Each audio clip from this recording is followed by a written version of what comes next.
The courtroom smelled like old wood in anticipation. February light slanted through tall windows, cutting the air into geometric slabs of gold and shadow. In the gallery, 180 men sat in leather and silence, their patches catching the afternoon sun like pieces of a flag no government ever flew. Four-person has the jury reached a verdict. Judge Helena Cross's voice didn't waver. 58 years on Earth, 23 in black robes, and she had learned that justice moves at its own speed, indifferent to the heartbeats it stops along the way. The four-person stood, a woman in her early 50s, hands steady on the paper she didn't need to read. She had memorized the words 3 hours ago during deliberations that felt both endless and impossibly brief. "We have your honor." Caleb Winters sat at the defense table, spine straight, hands folded on the polished oak. 42 years old, clean-shaven, hair combed with the kind of precision that suggested a man who understood presentation. His attorney, a public defender named Robert Kemp, kept his eyes on his legal pad, pen poised over notes he wasn't taking. Behind a cream-colored privacy screen in the front row, a small hand gripped a brass compass so tightly the knuckles had gone white. Ethan Cole was 9 now. He'd been 8 when Winter tried to kill him. 3 months felt like a lifetime when you're learning what it means to be believed. The compass was old, scratched glass. A needle that used to stick but didn't anymore. On the back, 2 initials carved with the shaky hand of someone who'd loved him before the world took everything away, of Placel. James and Laura Cole. Mom and Dad, gone 19 months, but the brass still held their warmth if you believed hard enough. Beside him, Samantha Cole Brennan kept her hand on his shoulder. Light touch, present not pressing. She'd learned that in the 3 months since she'd driven from Missoula to claim a nephew, the system had let slip through cracks wide enough to freeze in. Her husband Graham sat on her other side, solid as a foundation beam, the kind of man who didn't need to speak to be felt. In the third row, Connor Kane, they called him Axel on the road, sat with his arms crossed over a chest that had carried 60 pounds of gear across Kuwaiti sand. Over 3 decades ago. 52 now, gray threading through his beard, eyes that had seen a 6-year-old girl die because he'd been 30 seconds too slow calling an area clear, eyes that had found an 8-year-old boy turning into ice behind a dumpster 72 hours before the world decided to care. The four-person looked at Judge Cross, then at Caleb Winters. "On the count of felony child neglect, we find the defendant guilty." No gasp, no murmur. The courtroom held its breath like a diver going deep. "On the count of unlawful imprisonment, we find the defendant guilty." Caleb's jaw tightened. Just a millimeter, just enough. "On the count of embezzlement of fiduciary property, we find the defendant guilty." Ethan's fingers moved over the compass face, a ritual Shepard had taught him when the nightmares came. Touch the brass twice, then breathe. Shepard Dutch Holloway, when his mother named him 68 years ago, sat 2 rows back, eyes closed, lips moving in something that might have been prayer or might have been the kind of gratitude that doesn't have words. "On the count of endangering the welfare of a minor, we find the defendant guilty." Behind Axel, 179 men sat like stones in a river. They had come from 3 states. They had filled the gallery every day of the 5-day trial. They had not shouted. They had not threatened. They had simply been present, a wall of witness that said, "We see you. We see him. We will not look away." On the count of insurance fraud in the matter of Tyler Brennan, we find the defendant guilty. And there it was. The name that connected one Winter to another, one boy to another, one compass to its twin. For the first time since the verdict began, Caleb Winters moved, his head turned just slightly toward the privacy screen, toward the boy he'd locked in a laundry room, toward the nephew he'd planned to erase like a line item in a budget that had outlived its usefulness. His mouth tried to find the smile that had worked on teachers and social workers and neighbors and everyone who'd chosen to believe that charm and cruelty couldn't live in the same skin. It didn't come. Ethan didn't look back. He kept his eyes on the compass, watching the needle hold steady on north, the direction his mother had told him to go, toward the lights, toward help, toward the possibility that someone somewhere might actually stop. Judge Cross's gavel came down once. Clean. Final. The jury's verdict is recorded. Sentencing is set for February 14th. The defendant will remain in custody. This court is adjourned. The sound of 180 men standing filled the room like a slow wave. Leather creaking, boots on old floor, the rustle of patches bearing skulls and wings, and the words that promised what laws sometimes forgot. We stand witness. We stand guard. We stand ready. Axel caught Ethan's eye across the rows, gave him a single nod. The kind soldiers give each other when words would break the moment. Ethan nodded back, sullen, certain, and for the first time in 3 months, the weight in Axel's chest, the weight he'd carried since Kuwait, since a girl named Noor, since 30 seconds that had lasted over 3 decades, shifted. Not gone, never gone, but lighter. The screen went black. White letters appeared clean and stark against the void. The Frontier Stop Travel Plaza sat off Highway 87 like a promise no one expected to keep. Neon buzzed in the dark, red and blue and sickly yellow, painting the snow in colors that didn't exist in daylight. The sign said, hot food 24/7. The sign said, fuel. The sign said the world was still decent, still warm, still paying attention. The sign lied about that last part. Connor Kane rolled his bike into the lot engine, throttling down to a low growl before cutting to silence. The cold hit him immediately. Montana winter, 12 below zero. Wind coming off the plains like a blade looking for skin. He'd ridden through worse, had frozen his ass off in worse. But the older he got, the more the cold felt personal. 52. Jesus, when had that happened? He swung off the bike joints, protesting, and pulled his gloves tighter. His breath came in clouds. The lot was empty except for a semi idling near the diesel pumps and a rusted-out sedan that looked like it had died and no one had bothered to bury it. Crossroads Junction, Montana, population 412. The kind of town that existed because someone had put a road through it and then forgotten to ask why. Axel headed for the entrance, boots crunching on salt and ice. The wind hit him from the side, and that's when he heard it. Tap, pause, tap, soft, rhythmic, like someone knocking on a door no one was going to answer. He stopped, turned, scanned the lot.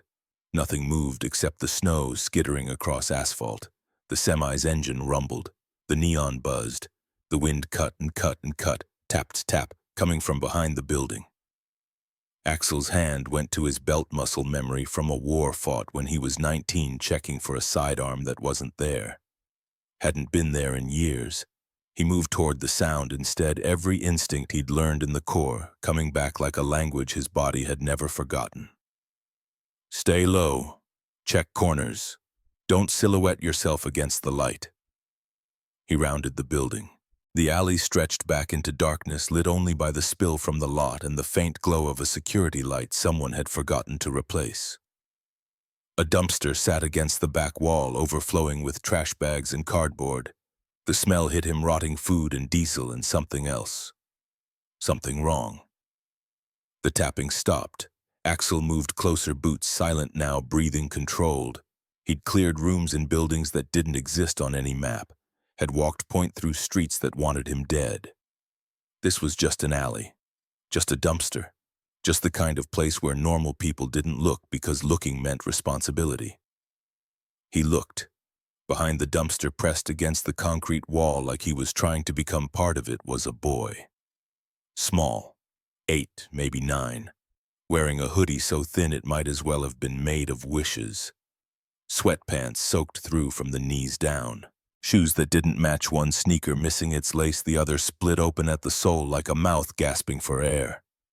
The boy's lips were purple, not blue, purple, the color that comes right before the body gives up. His eyes were open, barely tracking Axel's movement with the slow, sluggish awareness of someone whose brain had started shutting down non-essential systems to keep the core alive. Hands tucked under his armpits, shivering had stopped. That was worse than shivering. That meant the countdown had moved from minutes to seconds. Axel dropped to a crouch, making himself smaller, less threatening. Hey, kid. The boy blinked, slow, like it cost him something. Can you hear me? Another blink. I need you to stay with me, just for a minute. Can you do that? The boy's mouth moved. No sound came out at first, then barely a whisper thin as smoke. Please don't call him. Axel's blood went cold, and it had nothing to do with the weather. Don't call who? He'll smile. The words came in pieces, breath between each one. They'll believe him. Axel's hand went to the boy's neck, 2 fingers finding the pulse point. There, faint, 48 beats per minute, maybe less. His skin was ice, not cold, ice, the kind of cold that doesn't give back what it takes. I'm not calling anyone who's going to hurt you, Axel said, voice steady, calm, the voice he'd used on terrified civilians in Kuwait who didn't speak English but understood tone. But I need to get you warm, right now. The boy's hand came out from under his arm, clutching something.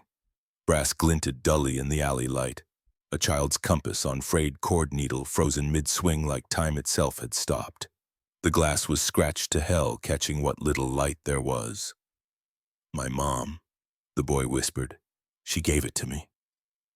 Axel looked at the compass, at the boy, at the purple lips and the soaked pants and the shoes that had given up pretending they could protect anything. Over 3 decades ago, in a city that smelled like smoke and burned oil, a little girl had shown him a compass just like this one, had told him her father gave it to her, had trusted him to keep her safe. He'd been 30 seconds too slow. Not this time. Okay, Axel said. Hold on to it. He shrugged off his riding jacket, heavy leather lined with fleece still warm from his body heat, and wrapped it around the boy. The kid weighed nothing. 50 pounds, maybe. Should have been 65 easy. Axel slid one arm under his shoulders, one under his knees, and lifted. The boy's breath hitched. Small sound. Pain or fear or both. 60 seconds, Axel told him. That's all I need. Count with me if you can. 1, 2, 3. The boy's lips moved. No sound, but moving. Axel carried him around the building, through the lot toward the entrance. The neon light fell across the boy's face, purple lips, hollow cheeks. Eyes that had already seen more than any kid should. The automatic doors slid open with a cheerful chime. Ding, ding, ding. Inside warmth hit them like a wall. The boy's body jerked in Axel's arms, shivering, starting again, violent and uncontrolled. That was good. That meant his core temperature hadn't dropped below the point of no return. Yet, behind the counter, a young guy in a Frontier Stop polo looked up from his phone. Mid-20s.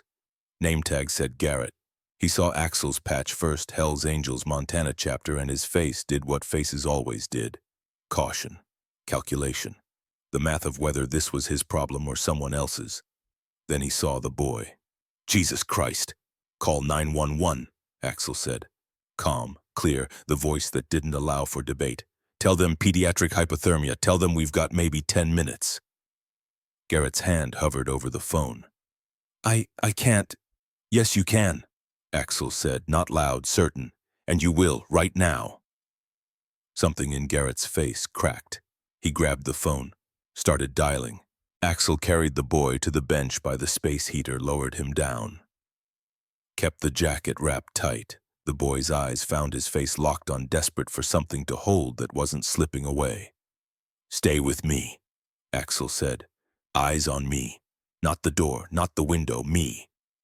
The boy's hand came up, his ritual grounding motion, fingers closing around the compass, touching the brass like it was an anchor. Who gave you that? Axel asked. Keep him talking. Keep him present. Keep him here. My mom. The boy's voice was barely there. She said, if I'm lost, go toward lights. Axel felt something twist in his chest, sharp and sudden, and born in Kuwait when the world was different. Smart mom. She's dead. 2 words, flat, matter of fact, the way kids say things that should break them but don't because they haven't figured out how to break yet. I'm sorry, Axel said. The boy's eyes drifted toward the window, toward the parking lot, toward the darkness beyond the neon. He'll come, the boy whispered, when they call. Who? My uncle, Caleb. The name hung in the air like a threat, like a promise. Like the answer to a question Axel hadn't asked yet but was starting to understand. Okay, Axel said. We're not calling him. We're calling help. There's a difference. The boy's grip tightened on the compass. He locks the food, he said, voice drifting now. Shock or cold or the weight of saying true things out loud. The cabinets, real locks. If I take food, he says I'm stealing. Garrett stood frozen behind the counter phone pressed to his ear, listening. His face had gone pale. I asked people, the boy continued, words coming in fragments, breath between each one. A lady at the pump. She rolled the window down a crack, said, "Where's your coat?" Then she drove away. Axel kept his expression neutral, kept his breathing steady, but his hands curled into fists, leather gloves creaking. A truck driver, the boy said. He said he didn't want trouble, said he had his own stuff. Garrett's hand tightened on the phone. A security guy told me to leave, said if I stayed he'd call the cops on me. Axel's jaw locked. In Kuwait, he'd called an area clear, said it was safe. Been 30 seconds wrong, but at least he'd tried, at least he'd looked. These people had looked and chosen not to see it. There was a man with a charity hat, the boy whispered. He said I should pray, said the county has rules. Then he bought coffee and looked at me like I was trying to steal it. The automatic doors slid open. Cold air rushed in. 2 EMTs in navy blue reflective strips catching the fluorescent light. The older one, woman, gray hair under her cap, took one look at the boy, and her expression went from routine to urgent in the space of a heartbeat. How long has he been like this? She was already pulling equipment from her bag. Found him 3 minutes ago, Axel said. He's been outside at least an hour, maybe more. She pressed a thermometer under the boy's tongue. Digital beep. Checked the readout. Her mouth tightened. 90.2. We need to move. Now. The second EMT brought the stretcher. They worked fast, efficient, strapping the boy in, wrapping him in silver thermal blankets that crinkled and rustled. The boy's eyes stayed on Axel, wide and terrified, and asking a question he didn't have words for. I'm right here, Axel said. I'm not leaving. Are you family? The female EMT asked. No. Then you can't. I'm the one who found him, Axel said. I'm the one he trusts right now, so I'm coming. She looked at him, at his patch, at his face, saw something there that made her nod. Follow us to St. Vincent. Stay out of the way. They wheeled the boy toward the ambulance. Axel followed, pulling his phone from his pocket as he walked. 3 numbers on speed dial, 1 for Deacon, 1 for Badge, 1 for Shepherd. He hit the first one. 2 rings. Then a voice rough with sleep and smoke. This better be good. Deacon, Axel said. I need every brother within 200 miles at St. Vincent Medical Center. Right now. Silence. Then, what's happening? 8-year-old boy found freezing behind a dumpster. Guardian's a predator. We're not waiting for paperwork to move slower than the cold. Another pause. Longer. The sound of Deacon Marcus Webb running calculations that had nothing to do with math and everything to do with what was right. Say no more, Deacon said. We're coming. Axel ended the call, climbed on his bike. The ambulance pulled out, lights flashing red and blue against the snow. He followed, engine roaring, wind cutting through his shirt because his jacket was still wrapped around a boy who'd asked 4 people for help before someone finally stopped.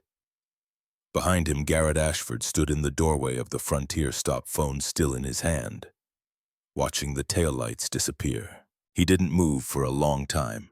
He didn't call anyone else. He just stood there, knowing he'd seen something, knowing he'd almost not called, knowing that 3 minutes was the difference between a boy living and a boy becoming a statistic no one would remember.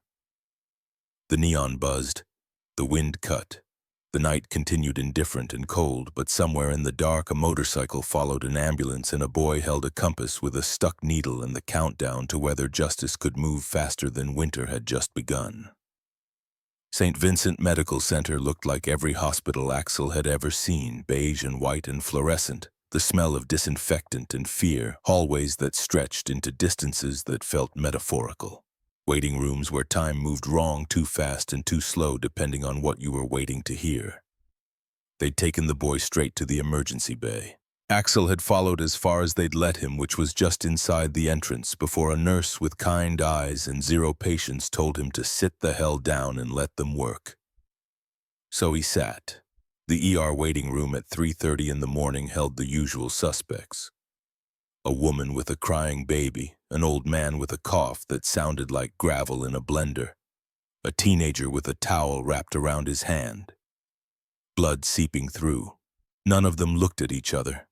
That was the rule in places like this. Everyone was fighting their own war. No one had energy for anyone else's. Axel sat with his elbows on his knees, hands clasped, staring at the tile floor. White with gray flecks. Someone had mopped recently. Streak marks still visible in the overhead light.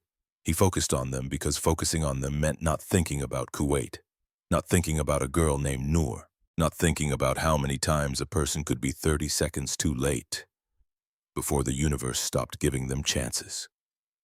"Excuse me." He looked up. A doctor stood in front of him. Early 40s, tired eyes that had seen too much and somehow kept seeing more. Her badge said Dr. Sarah Brennan. Beneath that, emergency medicine. Axel stood. "How is he? Are you family? I'm the one who found him." She studied him for a moment, saw the patch, saw the road dirt and the missing jacket and the look on his face that said he wasn't leaving without answers. "His core temperature was 90.9 when we got him stabilized," she said. "Below 90 we start seeing cardiac arrhythmias, organ damage, brain injury. He was very close. But he's alive. He's alive." She paused. "Can you tell me his name?" He didn't say. "Do you know where he lives, who his guardian is?" "He mentioned an uncle, Caleb. That's all I got." Dr. Brennan's expression tightened, just slightly, just enough. "The boy is conscious. He's asking for you." "Me," he said, "the man with the bike. That's you, I'm assuming." Axel nodded. "Come with me. But understand, I've already called social services. If what I suspect is happening here is actually happening, that boy isn't going home with anyone until we have answers." She led him through double doors down a hallway that smelled like antiseptic and recycled air into a small room where machines beeped and monitors glowed, and in the center of it all, on a bed that was too big for him wrapped in heated blankets, was the boy. His lips weren't purple anymore. They were pink, chapped and split, but pink. His eyes tracked Axel as he entered, wary, hopeful, scared, all three at once. "Hey," Axel said, kept his voice low, non-threatening. "You're doing good." The boy's hand moved under the blankets, came out holding the compass still on its cord around his neck. He performed his grounding ritual, touched the brass twice, then took a slow breath. "What's your name?" Axel asked. "Ethan." Quiet, almost a whisper. "Ethan Cole. I'm Connor. People call me Axel. Like the bike part, like the bike part." Ethan's fingers traced the familiar circle of the compass again. "My mom gave this to me," he said. "She said if I'm lost, I should go toward the lights." "Smart mom," Axel said. "She's dead. Car crash, her and my dad, 19 months ago." Numbers, specific. The way kids remember things that matter. 19 months. Axel did the math. June 2023. Almost 2 years of living with an uncle who locked the food and let him freeze. "I'm sorry," Axel said. Ethan looked at him. Really looked. Eyes that were too old for 8 years. "Are you going to leave?" The question hit harder than it should have. Direct, honest. The way kids ask things before they learn to hide what they need. "Not yet," Axel said. "They always leave," Ethan said. Flat, matter of fact. "I asked 4 people, they all left." Dr. Brennan stood in the doorway, arms crossed, watching, listening. "Yeah," Axel said. "I heard about that. That wasn't right. My uncle says people don't like whiners." Axel's jaw tightened. "Your uncle's wrong." Ethan's eyes drifted to the door, to the hallway beyond. "When he finds out I'm here, he'll act worried. People believe him when he looks concerned. What will he say? That I'm dramatic, that I run away, that I get scared and make things up." Ethan's voice was still quiet, but there was something underneath it, something that sounded like exhaustion that went all the way to the bone. "He'll bring donuts or bagels, he'll say he's doing his best. And people believe that. They always do." Dr. Brennan stepped into the room. "Ethan, I need to ask you some questions. Is that okay?" Ethan looked at Axel, then at Dr. Brennan, nodded once. Small. "Where do you sleep?" she asked. Long pause. The compass steadied him. Touch. Breathe. "In the laundry room. In the garage." "Does it have heat?"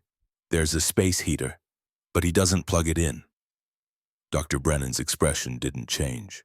Professionals learned how to do that, how to hear terrible things and keep their face neutral so the kid didn't stop talking. "What about food?" she asked. "The cabinets are locked. The fridge has a chain. If I'm good, I get breakfast, toast, no butter, and dinner, soup half." "How long has this been happening?"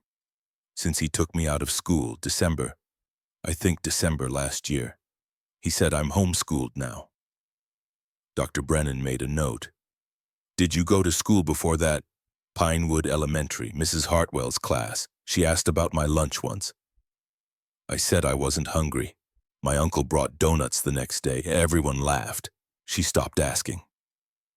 Axel felt something cold settle in his gut, not anger, colder than anger. Understanding how a predator operates, how they weaponize normal, how they make witnesses complicit by making them comfortable.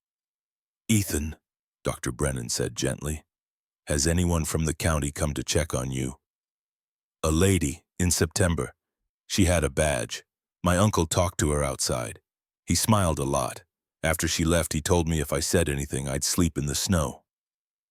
Ethan's breath hitched, small, quiet.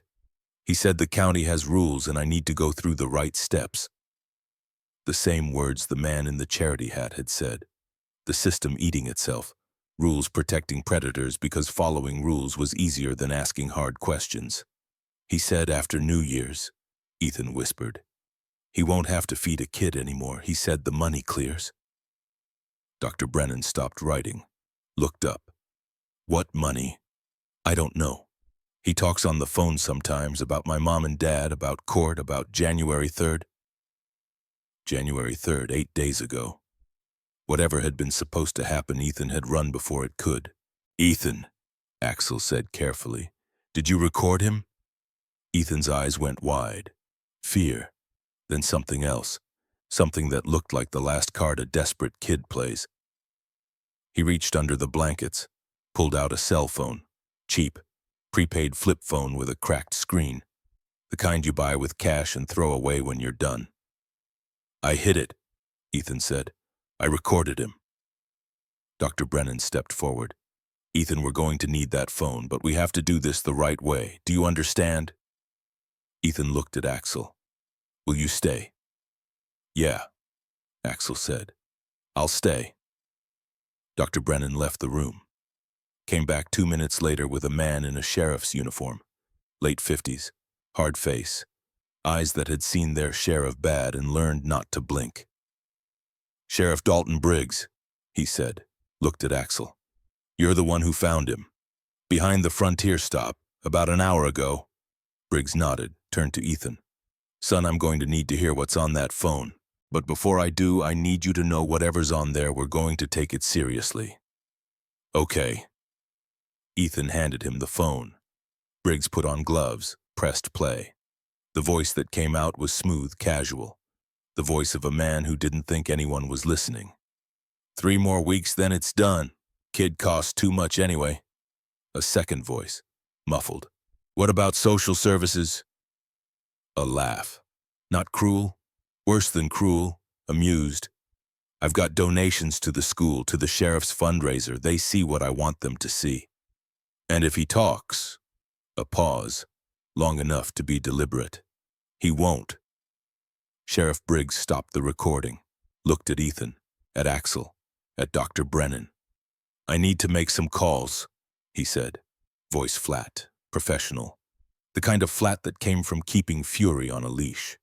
That boy doesn't leave this hospital until I say so. He stepped into the hallway, pulled out his phone. Dr. Brennan checked Ethan's vitals, adjusted his blankets. You're going to be okay, she told him. We're going to make sure of it.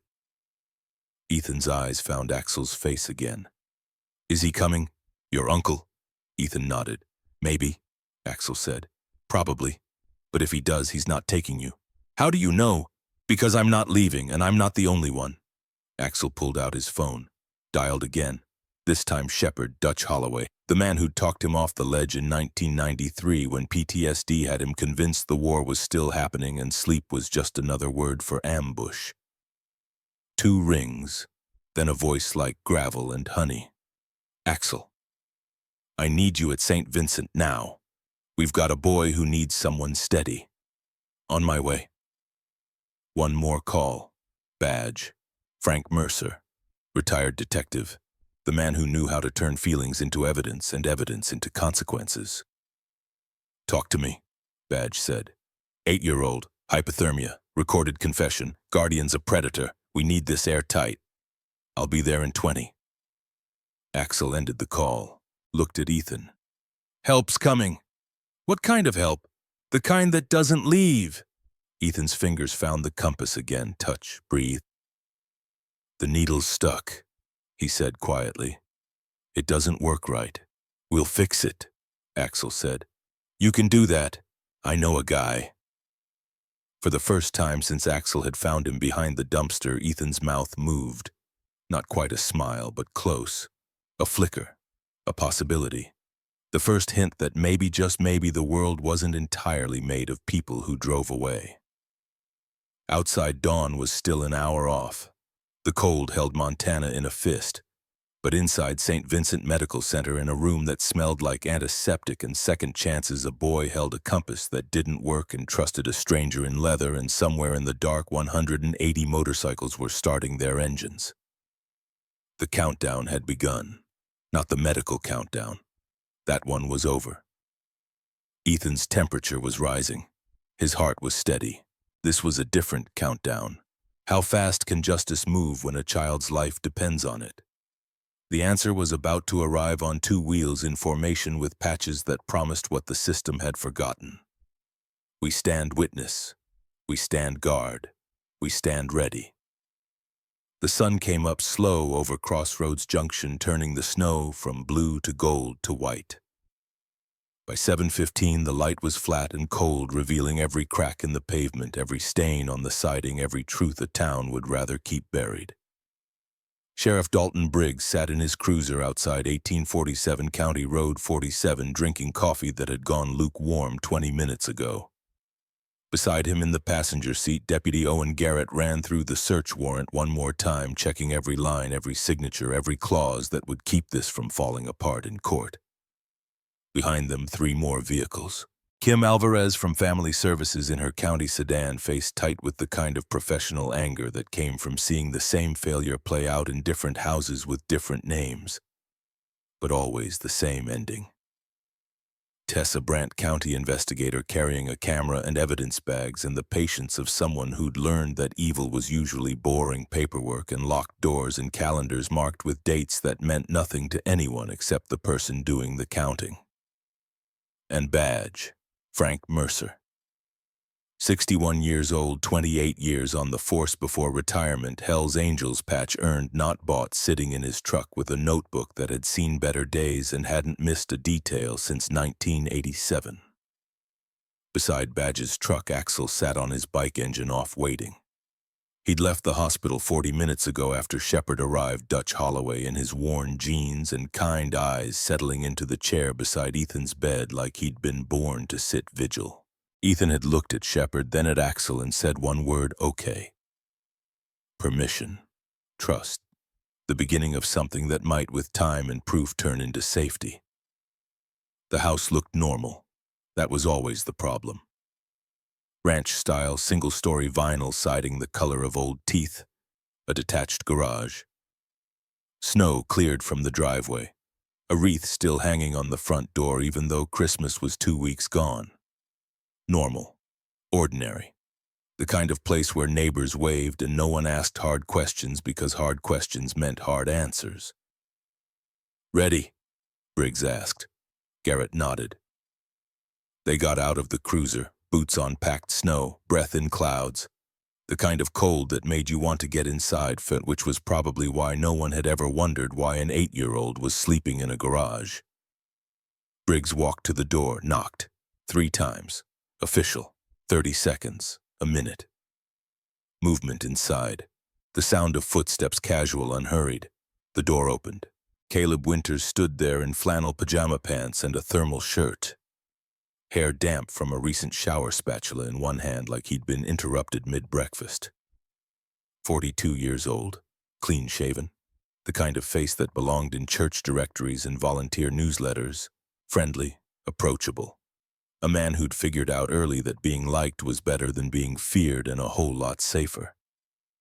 "Morning, Sheriff," Caleb said, smile already in place, easy, practiced. "What's all this?" "Caleb Winters, that's me." Briggs held up the warrant. "We have a court order to search this property. You need to step back."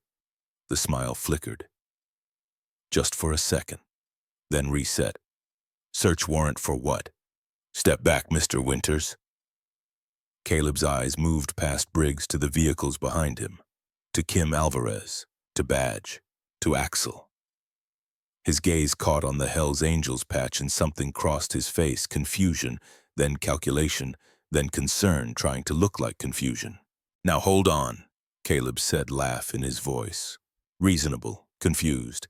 "What's this about? Did something happen?" "Your nephew is in the hospital," Briggs said.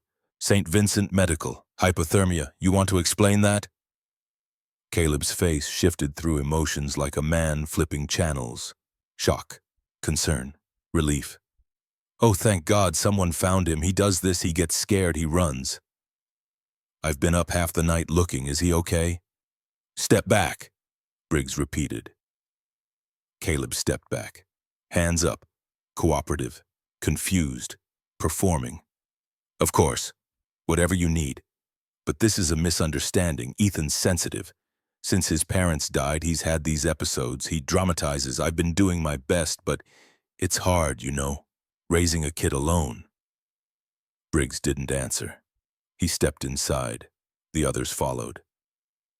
The house smelled like butter, like coffee. From the kitchen, a radio played softly, Patsy Cline singing about falling to pieces on the counter, a frying pan with scrambled eggs, toast in the toaster, orange juice in a glass. The whole picture of a normal morning interrupted by an unfortunate misunderstanding. Kim Alvarez moved through the living room. Neat, clean, TV, couch, coffee table with magazines fanned out like a dentist's waiting room. Photos on the wall, Caleb and Ethan at a pumpkin patch. Caleb and Ethan at a baseball game. Caleb with his arm around the boy, both smiling at the camera. Evidence of a life that looked nothing like what was on that recording. Badge went straight to the kitchen. Opened the pantry door, locked. Not a simple latch. A padlock. Master lock number 3. Heavy duty. The kind you put on storage units and bike chains and things you really don't want accessed. "Mr. Winters," Badge said, voice flat. "Why is your pantry locked?" Caleb came into the kitchen, still holding the spatula. "Oh, that. Ethan has a problem with sneaking food late at night. I was worried about his weight, you know. The doctor said portion control." "Which doctor?" Caleb hesitated, barely. "Dr. Morrison, over in Billings." Badge wrote it down, didn't comment, moved to the refrigerator. There was a bicycle chain wrapped through the handles. Combination lock securing it, 4 digits. The kind of security you put on things you're afraid of losing, not things you're trying to protect someone from. "And this?" Badge asked. "Same issue." Caleb's voice had an edge now. Small, defensive. He was eating at all hours, making himself sick. I had to set boundaries.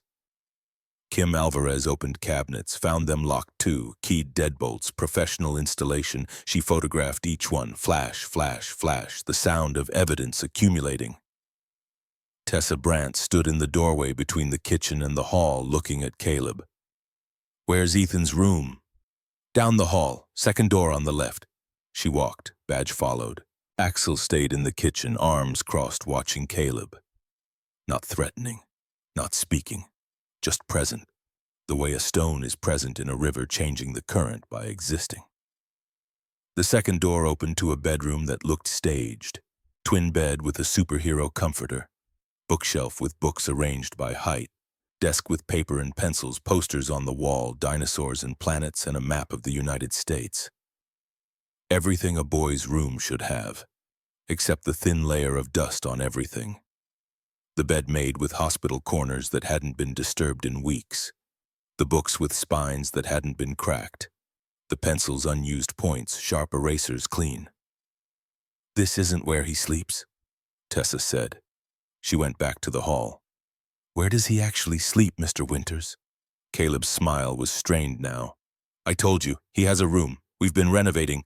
"Where does he sleep?" Caleb's jaw tightened. "In the garage, the laundry room. It's temporary. Just until we finish the bedroom renovations." Kim Alvarez's face went cold. "Show us." They went through the kitchen, through a door that led to the garage.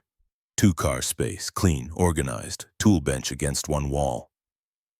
Caleb's truck parked on the right side. On the left, a door, plain wood, nothing special, except the deadbolt on the outside. Briggs stared at it. "That lock's on the outside. For safety," Caleb said quickly, "so he doesn't wander at night. You lock him in. I secure him. There's a difference." Badge took photos. The lock, the door, the angle. Photos that would end up in courtrooms with juries who'd stop seeing a volunteer and start seeing a jailer. Briggs opened the door. The laundry room was 6 feet by 8 feet. Washer, dryer, utility sink, and in the corner a cot. Thin mattress, one blanket, pillow with no case, a plastic bucket with a lid sitting beside it, the kind you buy at hardware stores for mixing paint. The window had been screwed shut. Phillips head screws, 6 of them, deliberate. On the floor, a space heater, unplugged. Cord wrapped around the base. Tessa Brandt pulled a thermometer from her bag, held it up, waited. The digital readout settled. 38 degrees Fahrenheit, 6 degrees above freezing. This was where an 8-year-old boy had slept, where he'd been locked in, where he'd used a bucket because the bathroom was on the other side of a deadbolt he couldn't open. Kim Alvarez's hands shook as she took photos. Flash, flash, flash. Each one a nail, each one evidence of something that couldn't be explained away, with smiles and confusion and claims of doing your best. On the wall above the cot, barely visible in the dim light, a small handprint. Dusty, faint, the outline of a child's palm pressed against concrete, like he'd been reaching for something or bracing himself. Or just trying to feel solid. Badge photographed it. Then stepped back into the garage, looked at Caleb. "You want to explain this? It's not what it looks like. It looks like a cell." He needed structure, boundaries. After his parents died, he was out of control. I was trying to help him by locking him in a freezing room with a bucket to piss in. Caleb's face flushed. "You don't understand. You don't know what it's like trying to raise a traumatized kid. I've been doing this alone. No help, no support. I've given up everything." "Stop talking," Briggs said, voice flat, final. "Just stop." They went back into the house. Badge headed for the master bedroom. Logical, direct, looking for the thing that always existed when neglect had a plan: the calendar, the ledger, the proof that this wasn't chaos but calculation. He found it on the wall beside the bed, large, dry erase. December and January visible. December was marked with small notes in neat handwriting.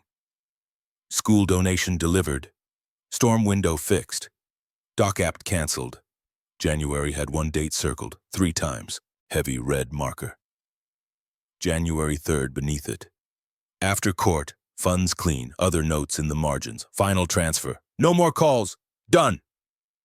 Badge stared at it, felt something cold settle in his gut.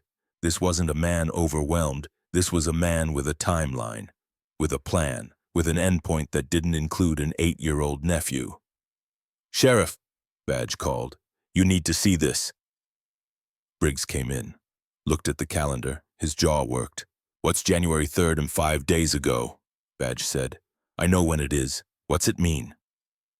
They both looked at Caleb standing in the doorway, no longer smiling, no longer confused, just watching with the flat expression of a man whose mask had finally cracked.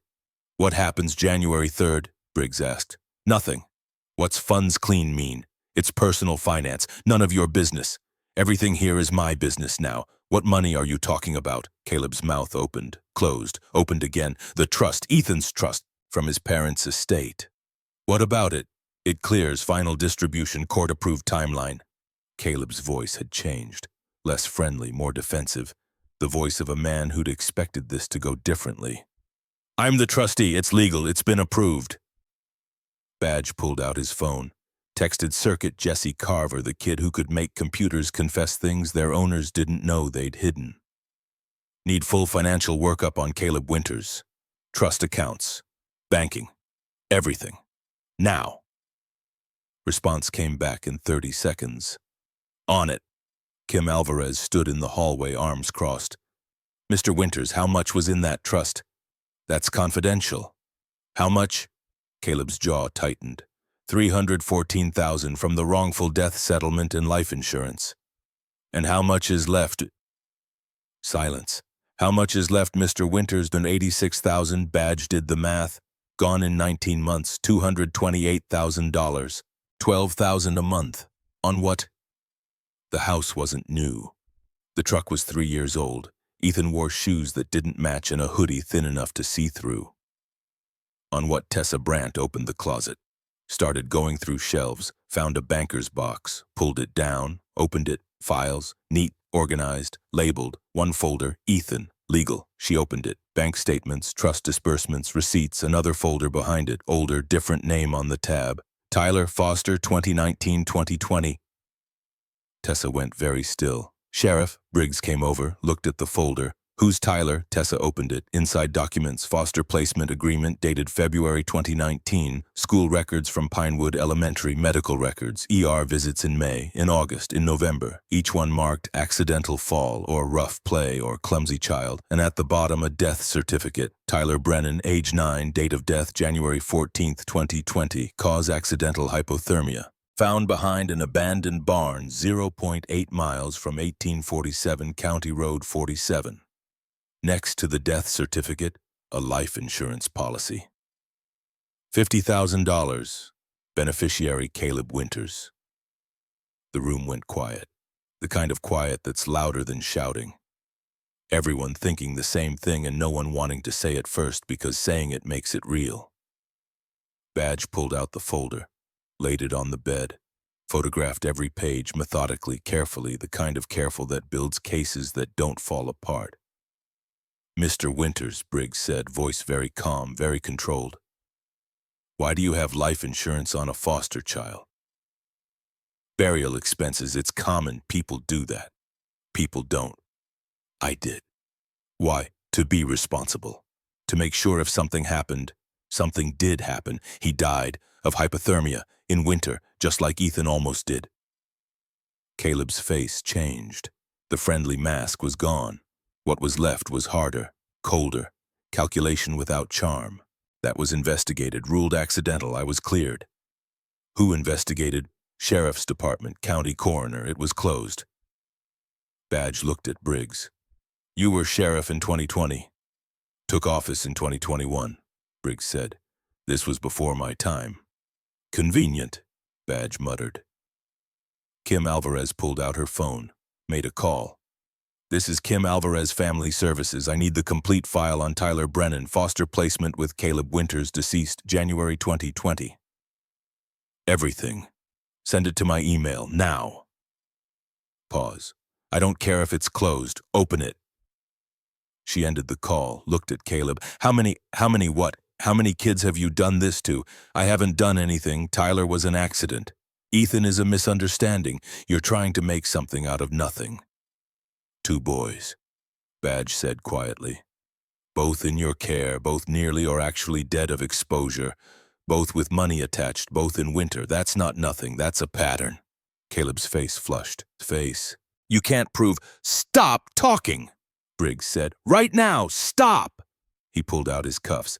Caleb Winters, you're under arrest for felony child neglect, endangering the welfare of a minor, unlawful imprisonment, and embezzlement of fiduciary property. Additional charges pending investigation into the death of Tyler Brennan. The cuffs clicked shut, metal on wrist, the sound of a timeline ending. Briggs recited the Miranda rights. Clear, formal.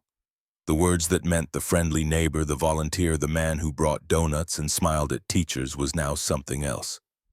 Suspect. Defendant. The kind of person juries would look at and wonder how they'd ever missed what was right there the whole time. Caleb looked at Axel as Deputy Garrett led him toward the cruiser. Tried one last time to find the charm. The weapon that had worked on teachers and social workers and neighbors and county workers. He'll come back, Caleb said. He always does. Kids like him, they don't know what's good for them.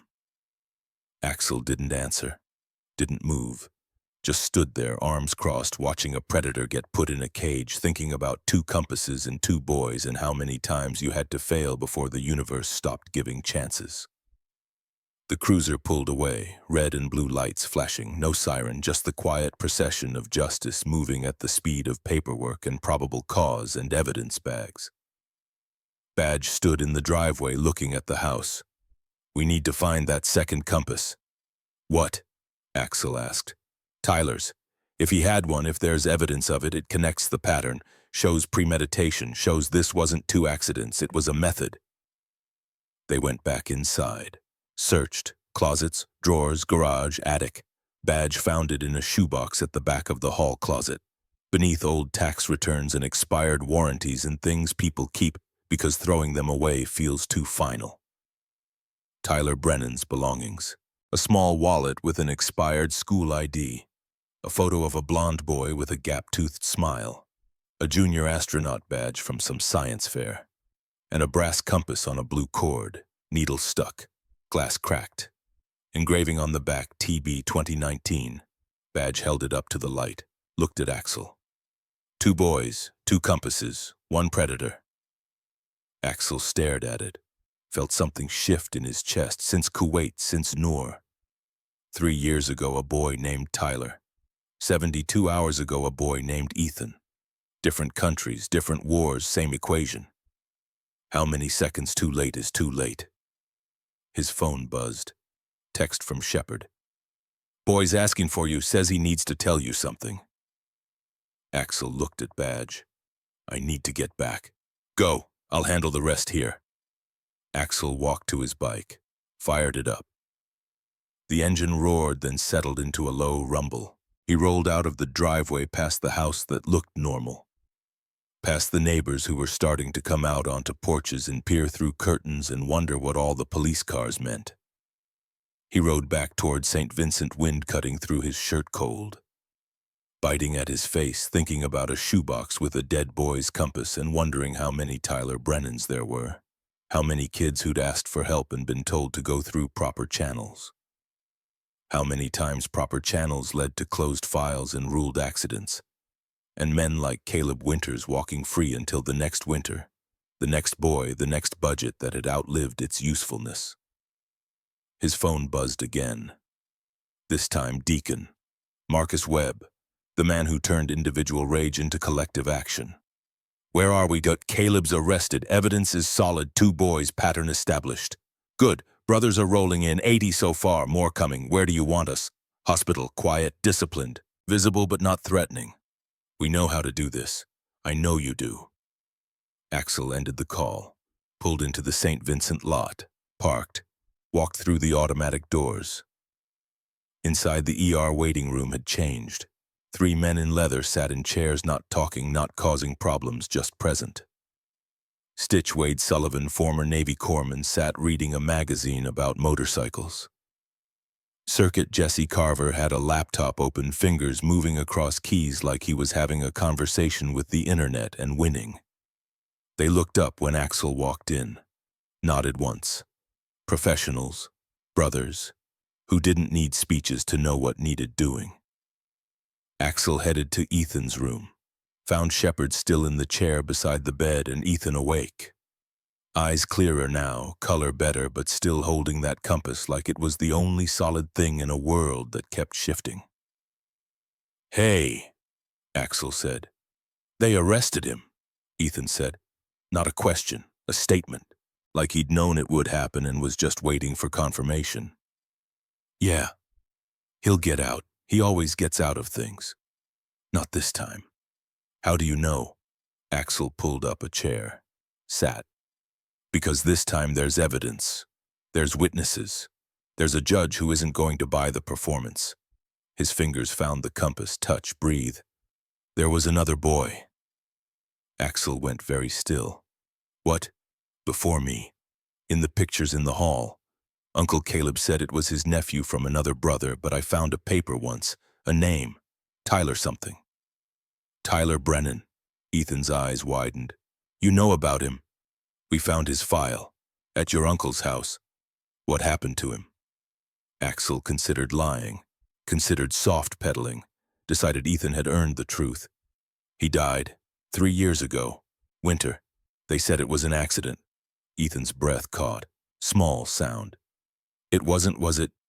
"No, I don't think it was. He was going to do the same thing to me." "Yes." Ethan looked at the compass in his hand.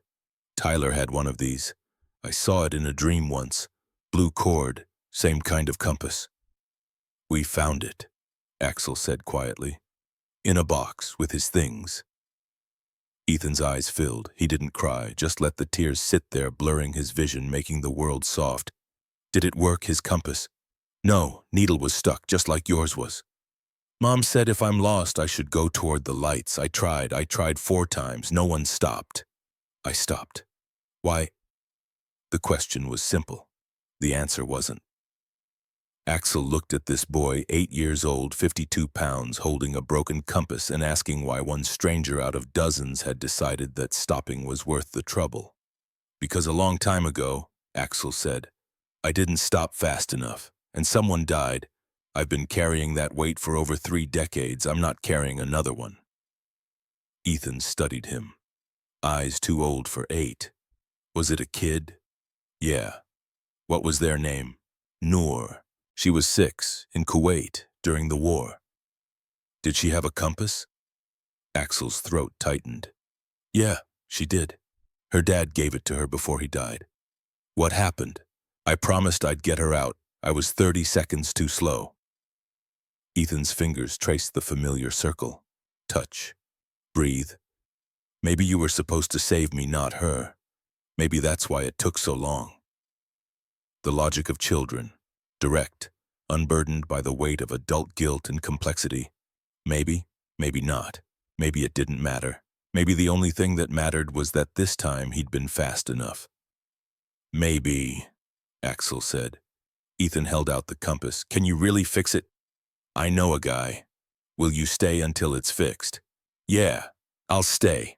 Ethan closed his eyes, let himself drift, the kind of sleep that comes when your body finally believes the danger is past. Axel sat back, pulled out his phone, looked at the photo Badge had sent. Tyler Brennan's compass beside Ethan's.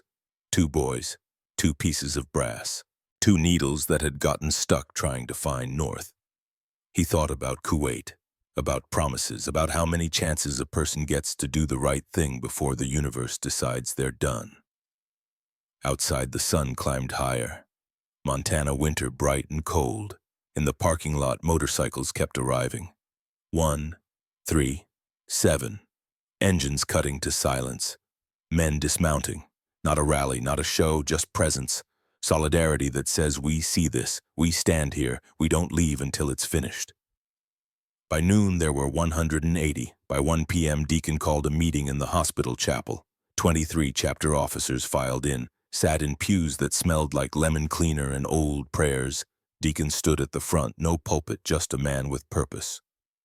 "We're here for one reason," Deacon said, "to make sure that boy doesn't go back into a system that already failed him twice, once with Tyler, once with him. We do this clean, we do this legal. We don't give anyone a reason to paint us as the problem. Hands went up. Unanimous. Badge is running point on evidence. Circuits on financials. Stitch coordinates medical. Shepard stays with the boy. Axel's primary contact. Everyone else, you're here to be visible, disciplined, and absolutely silent unless spoken to. No confrontations, no threats, no hero moves. We let the law do its job. We just make sure the law doesn't get lazy. The vote was called. 23 hands. No debate. They filed out, took positions, hallways, entrances, parking lot, a perimeter that wasn't a blockade, just a presence that made it very clear people are watching, people are counting, people will remember. In Ethan's room, Shepard sat reading a book about constellations, voice low and steady, telling the boy about Polaris, the North Star.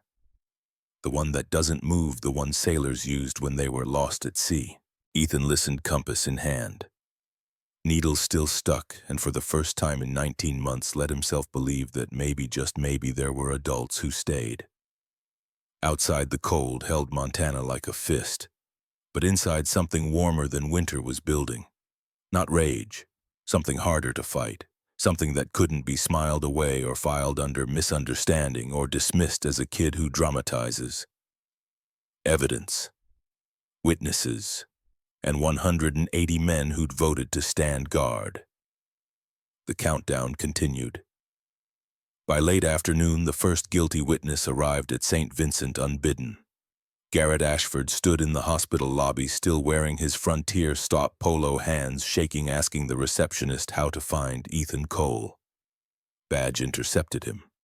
"You the cashier?" Garrett nodded. Couldn't speak. "Come with me."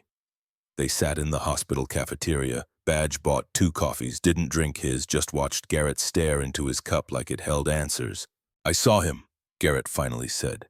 "At the pumps, 11:40 p.m. His lips they were the wrong color, purple, and he had no coat, just that hoodie." Badge said nothing. Let the silence work. "I thought about calling," Garrett continued, voice cracking. "I had the phone in my hand, but I thought, what if I'm wrong? What if I get in trouble for calling about nothing?" "So you didn't call?" "No." "What made you call later?" "The biker. He came in carrying the kid, and I realized 3 minutes was the difference. 3 minutes between me calling when I first saw him and that kid dying." Badge leaned back. "You want to make this right?" "Yes." "Then you'll testify. You'll tell a courtroom what you just told me, and you'll live with it afterward, because guilt doesn't go away. It just becomes something you carry better." Garrett's hands steadied. "I'll testify." "Good. Write down everything you remember. Times, details, what you saw, what you didn't do. We'll need it." 2 hours later, Kim Alvarez brought someone else. Lorelei Kincaid, 59, neighbor from 1843 County Road 47. She'd driven herself to the hospital after hearing about the arrest on the scanner at home. She sat across from Badge in the same cafeteria booth, older than Garrett, more composed but carrying the same weight. "I should have called every day," Lorelei said. "No preamble. Direct. I called once. September. A worker came. Caleb talked to her outside, smiled, laughed, she left. That night he knocked on my door, friendly, said if I kept meddling he'd have to report me for trespassing, made it sound reasonable, protective even. And you stopped calling." "I stopped calling because the county had seen it and done nothing. What was my voice going to change?" Badge sipped cold coffee. "Your voice might have been the one that tipped the scale, or it might not. We'll never know now, but you can still use it." "How?" "Testify. Tell them you heard crying. Tell them you called and nothing happened. Tell them how easy it was to let fear silence you. Make them understand that predators weaponize our doubt." Lorelei's jaw set. "I'll testify. And after this is over, I'm going to that school board and the county commission, and I'm going to make sure the next person who calls doesn't get ignored." "Good," Badge said. "That's how you earn it back." The third witness came the next morning. Vivian Hartwell, 47, third grade teacher. She'd called in sick to school, driven 3 hours from Great Falls, where she was visiting family, and walked straight to the nurse's station asking for Ethan Cole. Shepard met her outside Ethan's room. "He's sleeping. I need to see him." "Why?" Vivian's voice broke. "Because I failed him. I saw the signs, empty lunchbox, staring at other kids' food, that bruise on his wrist that he said was from playing but wasn't. I filed a report." "What happened to the report?" "Principal Hawkins called me into his office. Said Caleb Winters was a volunteer, a donor, that the school couldn't afford to alienate community support over a misunderstanding. He told me, don't turn this into a circus. So I didn't. And Ethan disappeared. December, homeschool paperwork approved. I never saw him again. Until today, on the news." Shepard studied her, saw genuine remorse, but also something else, determination. "He's sleeping," Shepard said, "but when he wakes up, if he wants to see you, I'll ask. In the meantime, talk to Badge. Tell him everything, dates, the report, the principal's response, all of it." Vivian nodded. "I brought something." She pulled out a plastic sleeve with a worksheet inside. His math homework. October. The question was, if you have 3 apples and give away 2, how many are left? Ethan wrote, "I would keep them all so I don't get hungry." Shepard took the worksheet, stared at the child's handwriting. Honest, desperate. The kind of cry for help adults train themselves not to hear. "This is evidence," Shepard said quietly. "I know. I kept it because I knew something was wrong. I just didn't do anything about it. You're doing something now." By evening, Badge had 3 statements typed, signed, and notarized. Circuit had the financial analysis complete. Stitch had coordinated with Dr. Brennan on medical records and testimony prep. And Axel sat with Ethan, who'd woken and asked the question he'd been holding since the arrest. "Is there going to be a trial?" "Yes." "Will I have to talk?" Probably, but not yet. First the adults talk, the ones who didn't help when you asked. They're going to tell the truth now." "Why now? Why not before?" "Because before it was easier to look away. Now looking away means admitting they chose comfort over courage, and some people can't live with that." Ethan touched the compass. "Will it help?" "Yeah, it'll help." Outside Ethan's window, the sun dropped low. 72 hours since the rescue. 3 days since a boy had been turning into ice and a stranger had stopped. The system was waking up, slow, grinding, but moving. And in the parking lot, 180 motorcycles sat in formation, a wall of witnesses that said, "We're not leaving. Count us. Remember us. We're here until it's finished." The trial began on February 3rd, a Tuesday, under skies the color of old steel. The courthouse in Helena was older than most of the people in it, built in 1903 sandstone and pried with columns that had watched Montana grow from territory to state to the kind of place where justice moved slow but occasionally moved right. The gallery filled early. By 8 a.m., every seat was taken. 180 men in leather occupied the back half, sitting in disciplined rows, hands folded, eyes forward. They didn't whisper, didn't shift, didn't pull out phones. They simply sat, a wall of witness that said to everyone who entered, "We are here. We are counting. We remember." The front rows held the people who'd failed first. Garrett Ashford sat beside his mother, hands clasped between his knees, eyes down. Lorelei Kincaid wore her church clothes, face lined with sleepless nights. Vivian Hartwell had taken a personal day from teaching, sitting with a tissue already damp in her hand. The guilty witnesses, the ones who'd seen and chosen comfort over courage. They were here now, but late, always late. The math of seconds and minutes and months that added up to a boy almost frozen behind a dumpster. At the prosecution table, ADA Jennifer Walsh arranged her files with the precision of a woman who'd learned that disorganization lost cases. 43 years old, 15 years in the DA's office, a record of convictions that made defense attorneys request continuances and hope for plea deals. She wore gray always, gray, never black. Because black made juries think about death, and she wanted them thinking about life. About an 8-year-old boy who'd been given 19 months of locked doors and empty plates and a timeline that ended on January 3rd. At the defense table, Robert Kemp looked tired. Public defender, 47. Good at his job, but good at a job no one wanted. He'd tried for a plea. Walsh had said no. He'd tried for lesser charges. Walsh had said no. He'd tried for a change of venue.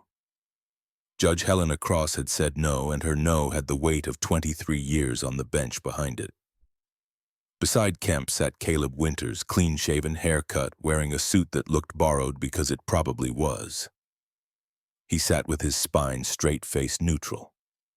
The smile gone because his attorney had told him smiles made him look guilty and guilt made juries certain. Behind the privacy screen in the front row, Ethan Cole sat between Samantha and Graham Brennan, 9 years old now. Birthday had come and gone in January, marked with a cake at Samantha's house and candles he'd blown out while holding a compass that finally worked. He wore new clothes jeans that fit a button-down shirt the color of sky shoes that matched, and he held that compass in his lap, performing his grounding ritual when anxiety spiked. He could see the back of Caleb's head through a gap in the screen, could see the man who'd locked him in a laundry room and chained the food and marked January 3rd on a calendar, like it was just another day, not the endpoint of a budget line that had outlived its usefulness. The repaired compass sat in his palm needle, finally free to point true north, fixed by a watchmaker named Gus Maloney who'd taken one look at the scratched brass and the stuck needle and said, "This belongs to someone who matters." It did. It always had. The world had just been slow to notice. "All rise." The bailiff's voice cut through the quiet. Everyone stood. Leather creaked, shoes scraped. The sound of 180 men moving in unison, disciplined and silent. Judge Helena Cross entered from her chambers, 58 years old. Gray hair pulled back severe, robes that had seen their share of terrible things and learned not to show it. She sat. The gavel came down once. "Be seated. We are here in the matter of the state of Montana versus Caleb James Winters. Will the defendant please rise?" Caleb stood. Kemp stood beside him. "Mr. Winters, you are charged with 5 counts. Felony child neglect, unlawful imprisonment, embezzlement of fiduciary property, endangering the welfare of a minor, and insurance fraud in the matter of Tyler Brennan. How do you plead?" "Not guilty, Your Honor." "So noted. Ms. Walsh, you may proceed with your opening statement." Jennifer Walsh stood, walked to the jury box. 12 people, 7 women, 5 men, ages ranging from 24 to 68. Ranchers and teachers and retirees, and a woman who ran a feed store in Great Falls. The cross-section of Montana. The people who would decide if what happened in a laundry room in Crossroads Junction was a crime or just a tragedy. "Ladies and gentlemen," Walsh began, voice clear, calm. "This is not a story of one bad decision. This is a story of premeditated exploitation." Caleb Winters saw 2 vulnerable children as financial opportunities. Tyler Brennan died. Ethan Cole nearly did. The only difference is that someone stopped to help. She let that sit. 3 seconds, long enough for the jury to picture it. A boy behind a dumpster, a stranger on a motorcycle, the margin between death and chance. The evidence will show that Mr. Winters locked an 8-year-old boy in an unheated garage, that he chained the refrigerator, padlocked the pantry, removed him from school to eliminate witnesses, and marked a calendar with the date when the money would clear, and the boy would no longer be necessary. Kemp started to stand. Walsh raised a hand. "The evidence will show this isn't the first time. 3 years ago, another boy, Tyler Brennan, 9 years old, foster placement, dead of hypothermia in winter, $50,000 in life insurance paid to the defendant, ruled an accident by an investigation that never asked hard questions." She turned to face the gallery, the men in leather, the witnesses who'd come late, the system that had filed reports and closed cases and believed smiles. "This case will ask you to do something difficult," Walsh said. "To see what an entire town chose not to see. That charm and cruelty can live in the same person. That a man who volunteers at church and donates to schools can also lock a child in a freezing room and count down the days until that child is no longer a line item in a budget." She walked back to her table, sat. The state will prove beyond reasonable doubt that Caleb Winters is guilty of all charges. Thank you. Judge Cross nodded. Mr. Kemp, your opening. Kemp stood, walked to the jury. He looked tired. He was. This was a case you took because the Constitution said everyone deserved a defense, not because you believed in the defense. Ladies and gentlemen, my client made mistakes. But mistakes are not crimes. Caleb Winters is a man who took in a traumatized child after a horrific loss. He tried his best. He struggled. He made decisions that in hindsight look harsh, but harsh is not criminal. The prosecution wants you to see malice. I ask you to see a man overwhelmed, under-resourced, trying to do right in impossible circumstances. His heart wasn't in it. The jury could tell. But he kept going because that was the job. The evidence will show that Ethan Cole was fed, clothed, and housed, that the so-called locked room was a safety measure for a child who wandered, that the calendar notations were about trust management, not murder plots, and that Tyler Brennan's death, tragic as it was investigated and ruled accidental by qualified professionals. He sat. Judge Cross called the first witness. The state calls Dr. Sarah Brennan. Dr. Brennan took the stand, raised her right hand, swore to tell the truth, sat. Walsh approached. Dr. Brennan, you treated Ethan Cole on the morning of January 9th. Can you describe his condition? He presented with severe hypothermia, core temperature of 90.9 degrees Fahrenheit. Below 90 we see cardiac arrhythmias, organ failure, death. He was minutes from that threshold. What else did you observe? Signs of chronic malnutrition. He weighed 52 pounds. For his age and height, he should have been at least 65. Early frostbite on his toes. Bruising on his wrists consistent with restraint. And a pattern of neglect that was not acute but sustained over months. In your professional opinion, was this the result of poverty or something else? Poverty doesn't lock food away from a starving child. This was deprivation by design. Kemp cross-examined. Tried to suggest maybe the boy had a medical condition. Maybe he was a picky eater. Maybe the bruises were from playing. Dr. Brennan shut it down. Cold. Professional. The way doctors do when they've seen enough to know the difference between bad luck and bad intent. The second day brought Sheriff Dalton Briggs. He described the search warrant execution. The padlocked pantry, the chained refrigerator, the laundry room with the deadbolt on the outside. Walsh displayed photos on a screen. The jury stared. One woman covered her mouth. A man in the back row, rancher 60-something, shook his head slowly. Sheriff Briggs, what was the temperature in that laundry room? 38 degrees. And how long did Mr. Winters say Ethan had been sleeping there? Since December. He called it temporary. December to January, that's over a month. Does that feel temporary to you, Sheriff? No, ma'am, it does not. On cross, Kemp tried to suggest the door was locked for safety, that wandering children needed structure. Briggs looked at him. You lock a door from the outside, counselor, that's not structure. That's a cage. Day 3 brought the financial evidence. Circuit Jesse Carver took the stand as an expert witness in digital forensics. 35 years old, looked younger, spoke in the calm, methodical way of someone who'd learned that juries trusted data more than emotion. He walked them through the trust account, starting balance $314,000. Ending balance $86,000, gone in 19 months. Walsh displayed a chart, color-coded, clear. Mr. Carver, can you explain these withdrawals? Yes, management fees of $3,500 per month, $66,500 total. Reasonable for trust administration. He pointed to another column. These are personal purchases in the defendant's name. A snowmobile, $18,500, a cabin deposit, $35,000, casino expenses, $29,600 over 8 months, total misappropriated approximately $227,000. The jury did the math. One woman's face hardened. A young man in the front row, 24, worked at a hardware store, leaned forward, jaw tight. And what did you find on the defendant's laptop? Circuit pulled up an image. Browser history. Recovered from deleted files. Walsh read them aloud. How long can a child survive freezing temperatures? Life insurance beneficiary rules, Montana. Hypothermia symptoms timeline. How to explain child death as accident. She paused, looked at the jury. These searches were conducted between December 15th and January 2nd. What does that tell you, Mr. Carver? It suggests premeditation, research into method and outcome. The courtroom went silent. Weight pressed down on lungs and made breathing conscious work. Kemp objected. Speculation. Overruled, Judge Cross said. The witness is qualified to interpret digital evidence. On cross, Kemp tried to suggest the searches could be innocent. Maybe Caleb was worried about Ethan wandering in the cold.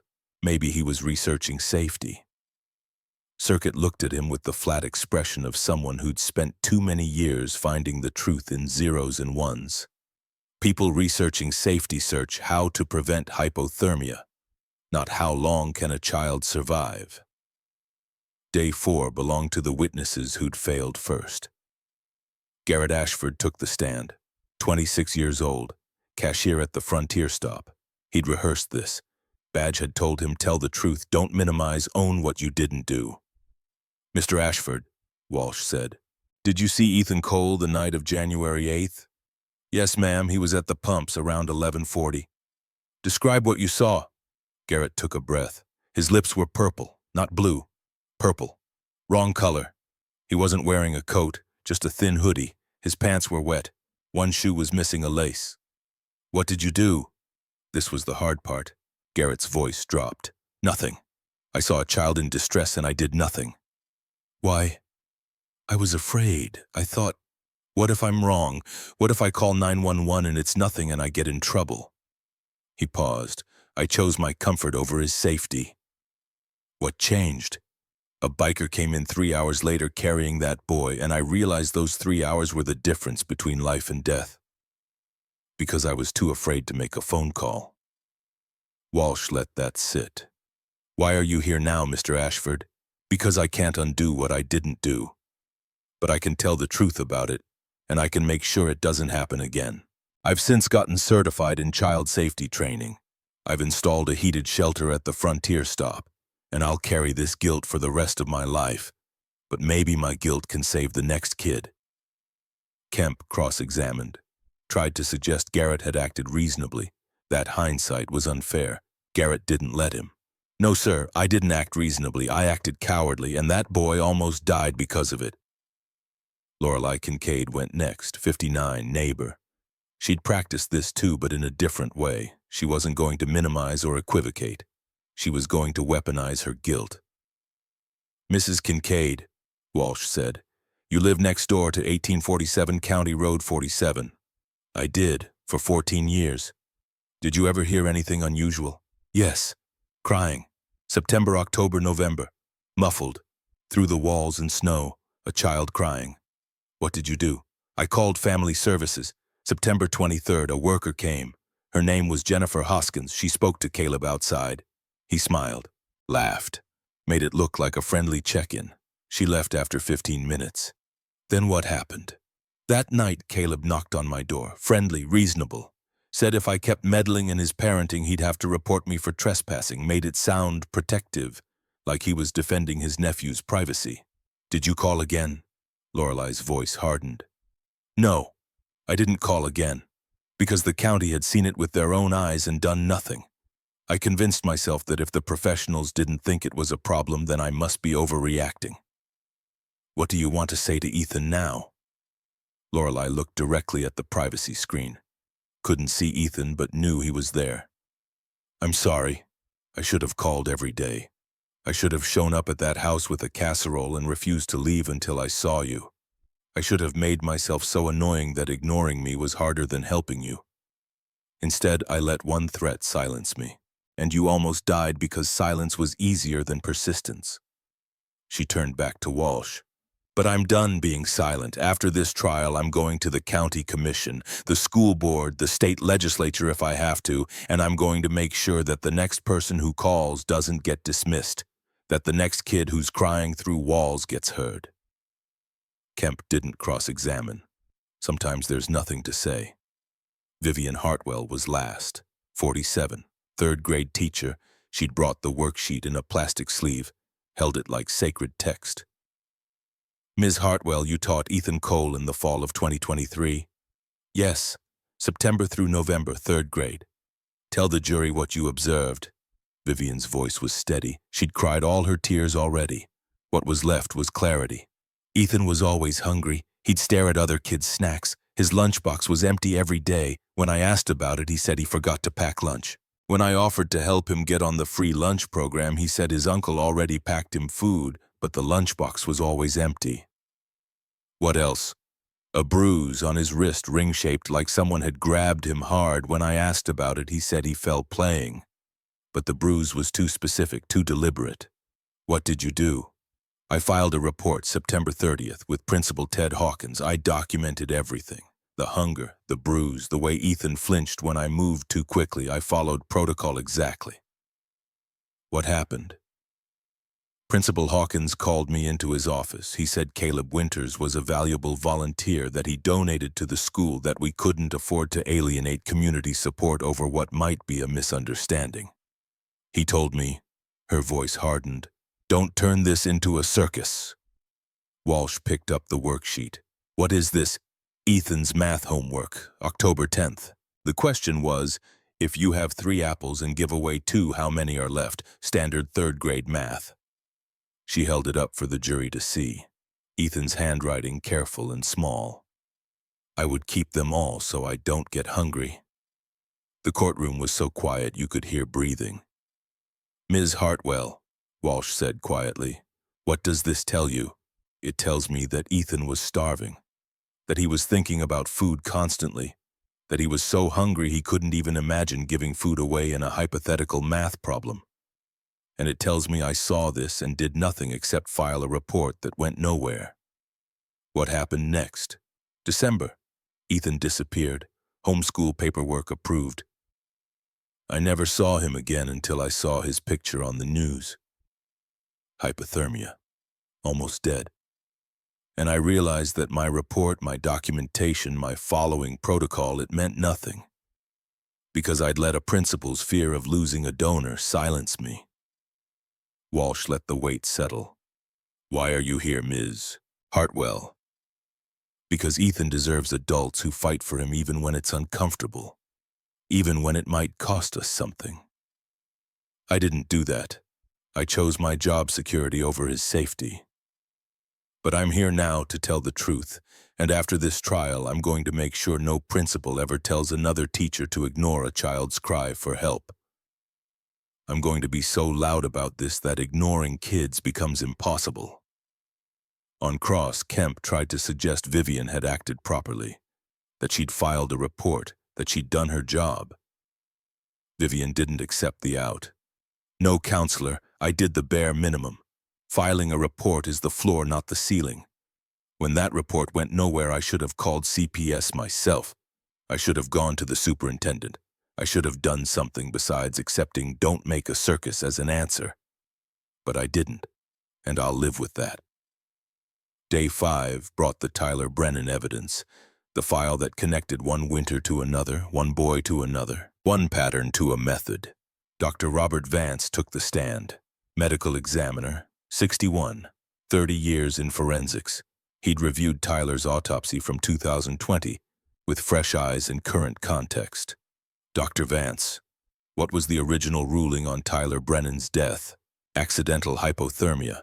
And after reviewing the case with current information, I believe the original investigation was insufficient.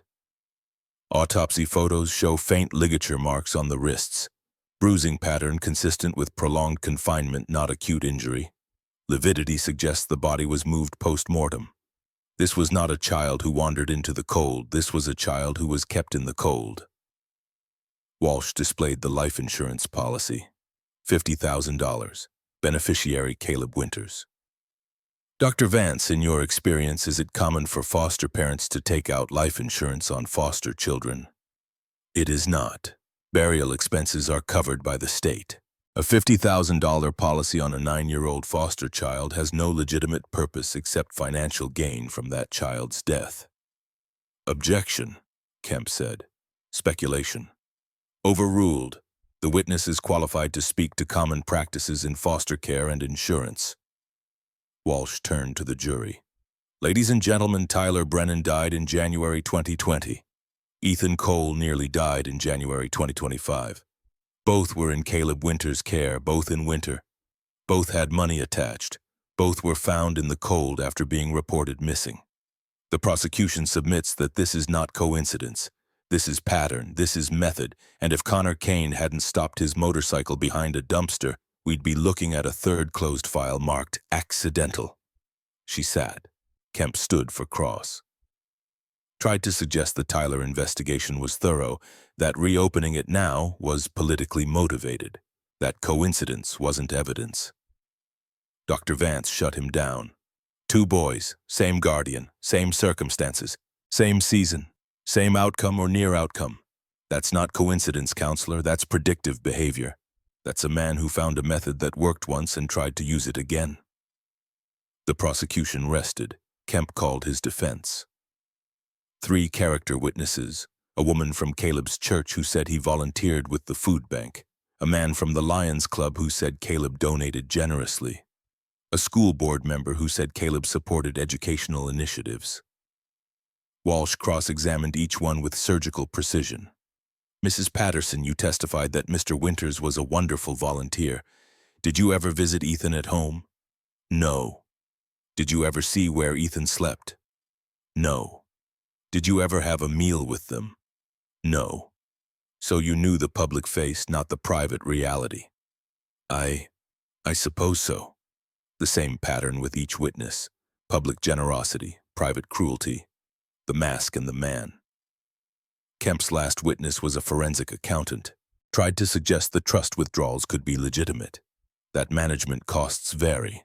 That casino visits might be for charity events. Circuit had prepared Walsh for this. She introduced rebuttal evidence, bank statements showing the casino charges came from slot machines, not charity dinners. Receipts showing the snowmobile was registered to Caleb personally, not used for Ethan's benefit. Dates showing the cabin deposit was made the same week Ethan was removed from school. The accountant wilted under cross, admitted the spending pattern was highly irregular and difficult to justify under any legitimate trust management scenario. Kemp rested. He looked relieved. This was a case you wanted to end. Closing arguments came on February 7th, a Friday. The courthouse was packed. Standing room only, 180 men in leather, witnesses, press, people from Crossroads Junction who'd driven 2 hours to see how the story ended. Walsh stood. Walked to the jury. No notes. She'd memorized this. Ladies and gentlemen, Caleb Winters is not a monster. Monsters are easy to spot. Monsters don't volunteer at churches or donate to schools. Monsters don't smile and bring donuts and make you feel like you're the paranoid one for asking questions. She paused. Let them absorb it. Caleb Winters is something more dangerous. He's a predator who learned that charm is better than fear. That locked doors are easier to hide than bruises, that if you make yourself useful enough to the community will protect you instead of the child. She pointed to the screen behind her, the calendar. January 3rd circled 3 times. This is not a man overwhelmed. This is a man with a timeline, with a plan, with an endpoint that did not include an 8-year-old nephew. The evidence shows motive $227,000 stolen.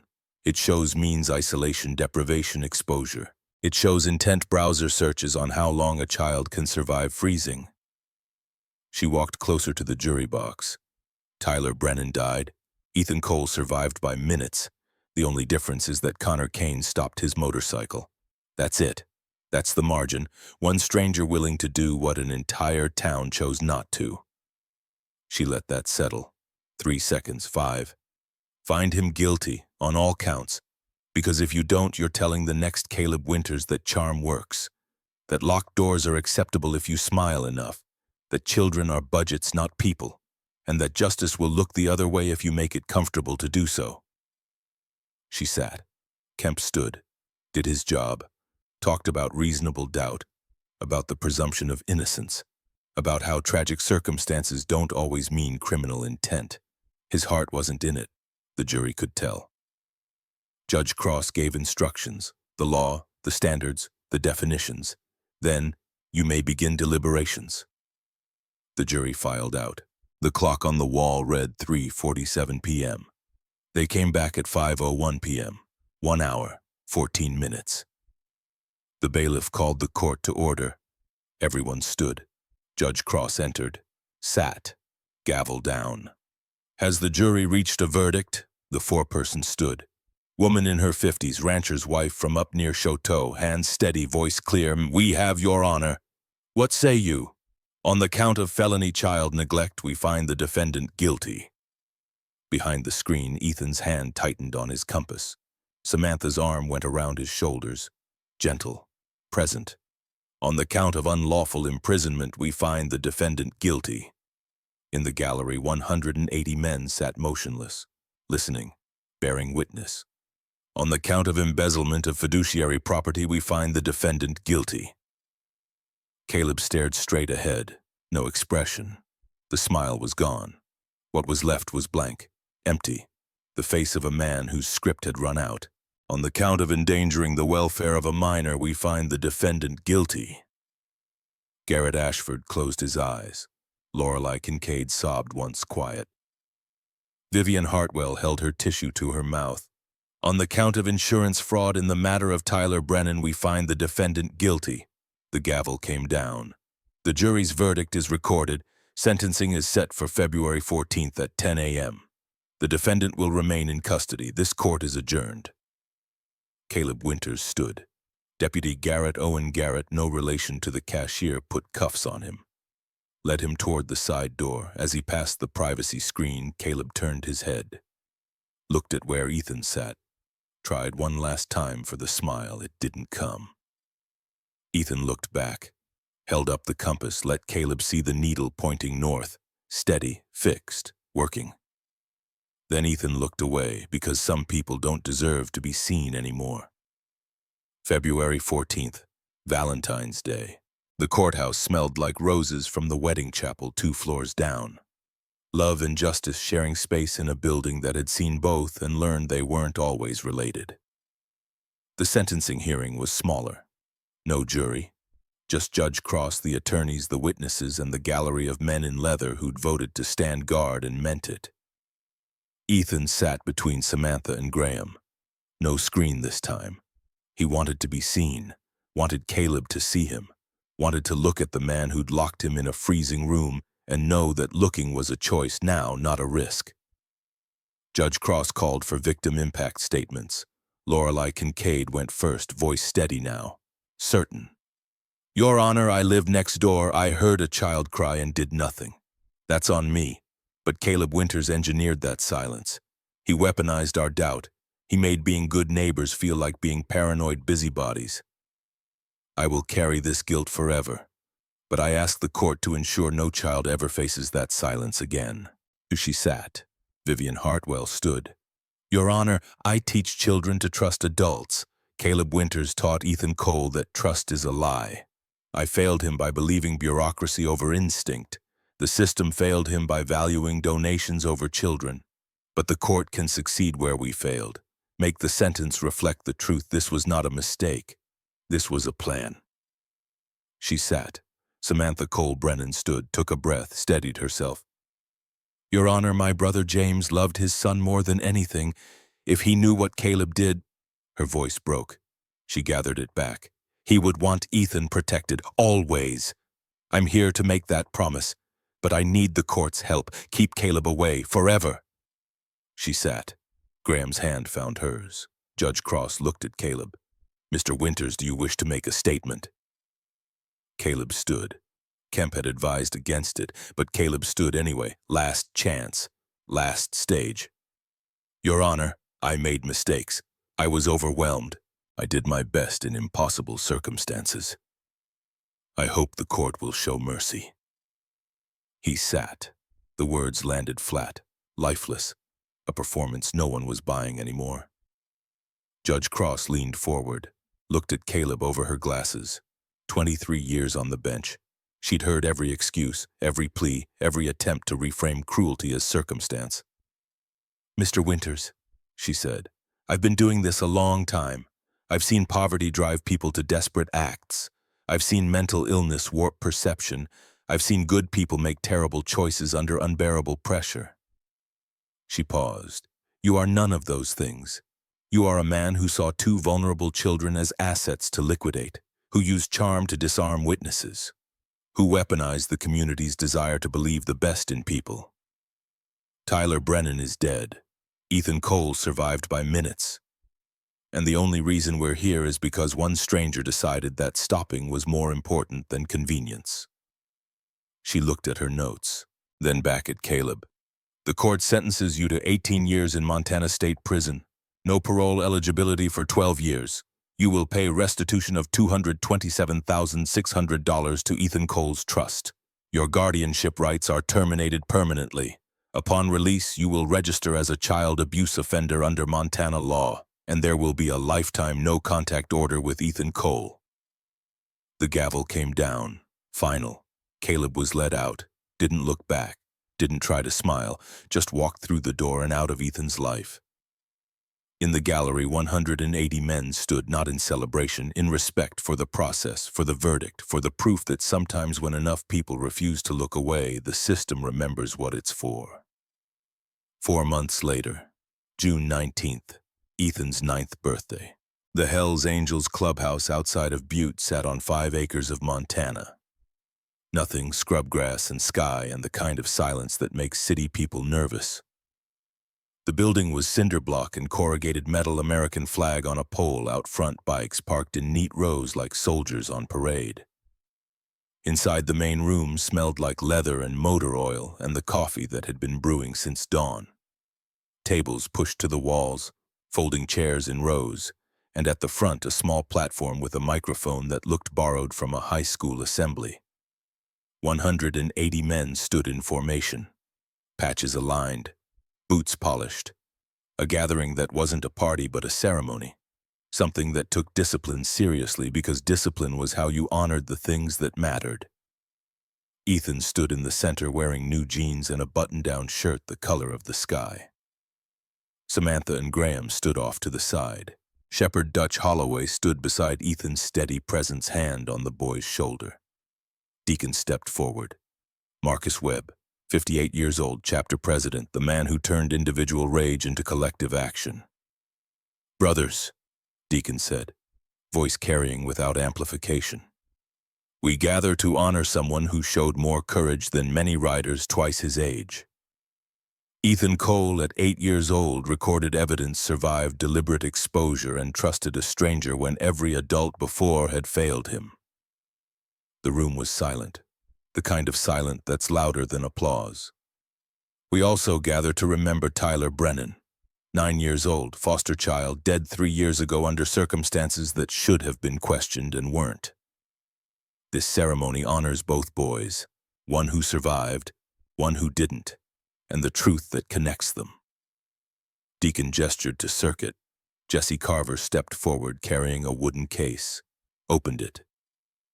Inside, 2 compasses, Ethan's brass on a worn cord glass, scratched but clear. Needle moving smooth and true. Tyler's brass on a blue cord glass replaced needle repaired by the same watchmaker who'd fixed Ethan's.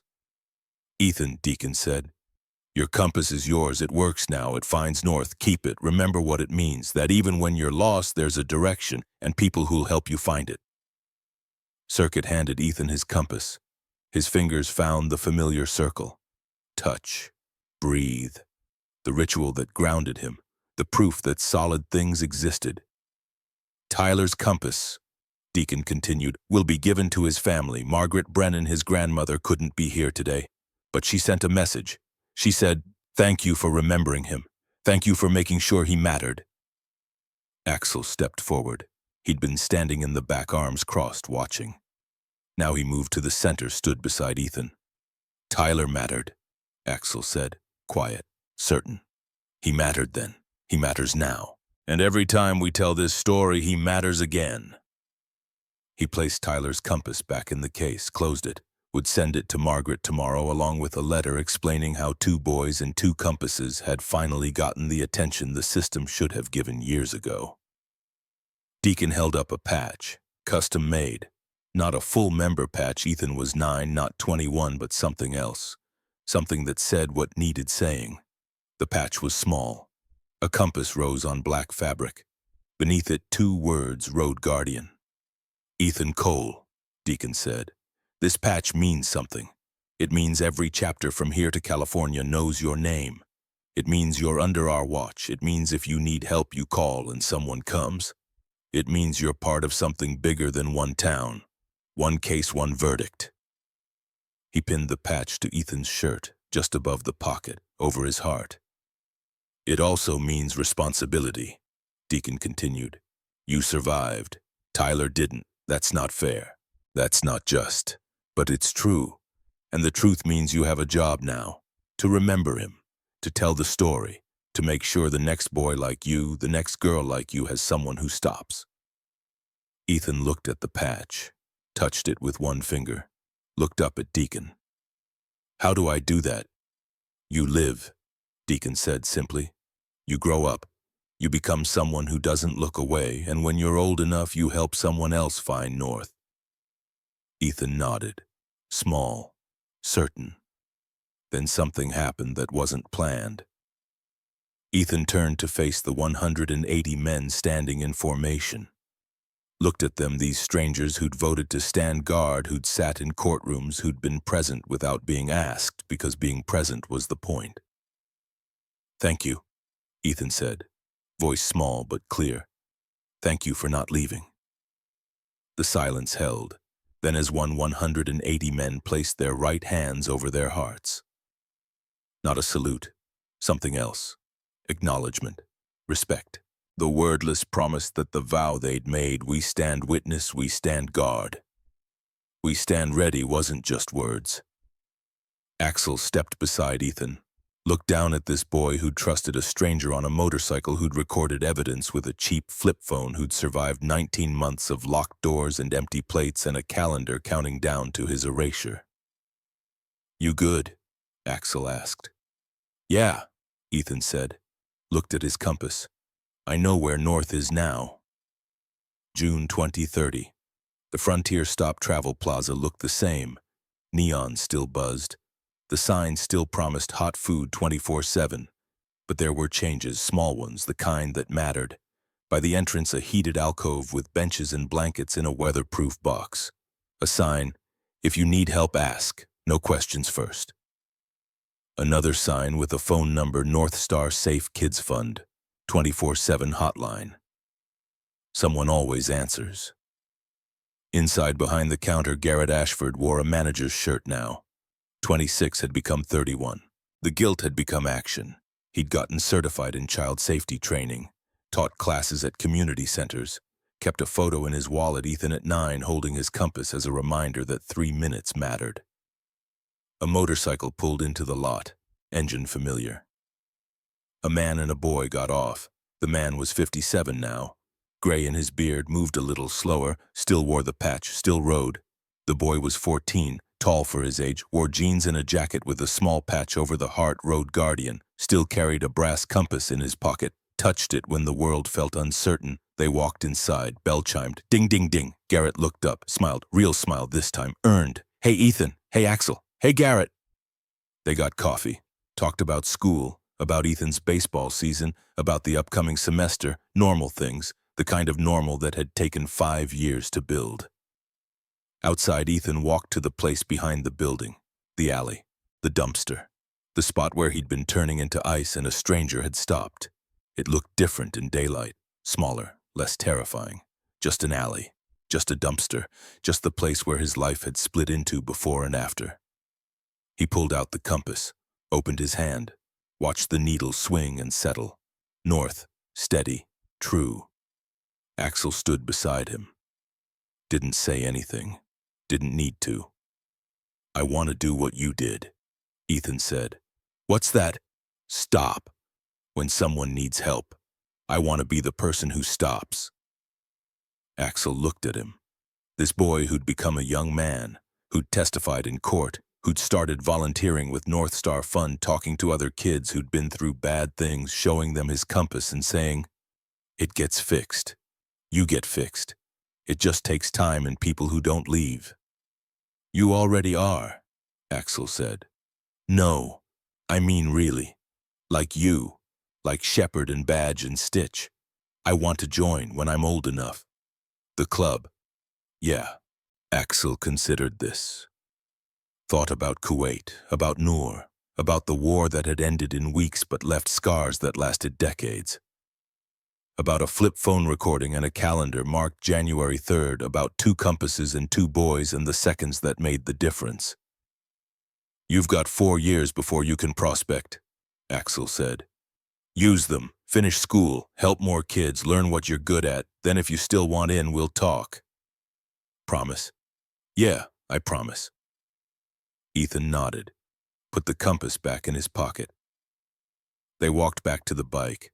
As they pulled out of the lot, Ethan looked back once. At the alley, at the dumpster, at the place where someone had stopped. He didn't wave goodbye, didn't need to. That place wasn't part of his life anymore. It was just part of his story. The part that explained why he carried a compass, why he didn't look away, why he understood that courage wasn't big gestures but small moments stopping when everyone else drives past. That same day, 200 miles away, in a small house in Great Falls, Margaret Brennan sat in her living room. 76 now, arthritis in her hands, but steady, present.